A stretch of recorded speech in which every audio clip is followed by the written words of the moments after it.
And another story out of Washington this morning, the president pulling out even more stops on health care reform, sitting down for 5 nationally televised interviews on the same morning and then doing late night. ABC senior White House correspondent joins us now, Jake Tapper, about the only person who won't be interviewing the president coming up. Jake? Good morning, Diane. Well, polls indicate that a majority of Americans say the more they hear about President Obama's health care push, the less they like it. Now, the White House says that's because they're hearing false charges, hence a massive publicity blitz that critics say risks overexposure for the president.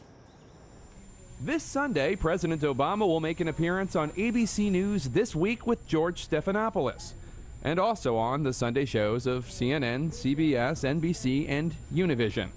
A 5-show feat that Monica Lewinsky's attorney William Ginsburg first did in 1998. I'm not in negotiation with Kenneth Starrs. And in addition to what's called a full Ginsburg, there was Good Morning America last week, 60 Minutes, CNBC, and Bloomberg News this week, and David Letterman next week. Some media consultants say it's all too much. I think that begins to wear on a lot of people. He's on magazine covers, the evening news, even in promos for the new George Lopez comedy show on TBS. Could you offer me a position like Secretary of State, Ambassador to Mexico? You know, something where I could wear a badge? No. It's gone beyond overexposure, and now we have what I would call the Obama omnipresence. You almost can't escape this president. Some real people think so too. Personally, I'm tired of it. I think most people are tired of it. But Mark McKinnon, the media consultant for George W. Bush and John McCain, disagrees. I don't think he's overexposed. I think he's one of the most gifted political communicators that we've seen in presidential history. And telling President Obama to stay off the media is like telling Frank Sinatra to stay away from the microphone. The White House calls the overexposure idea, quote, an anachronistic view of how people consume news in this day and age.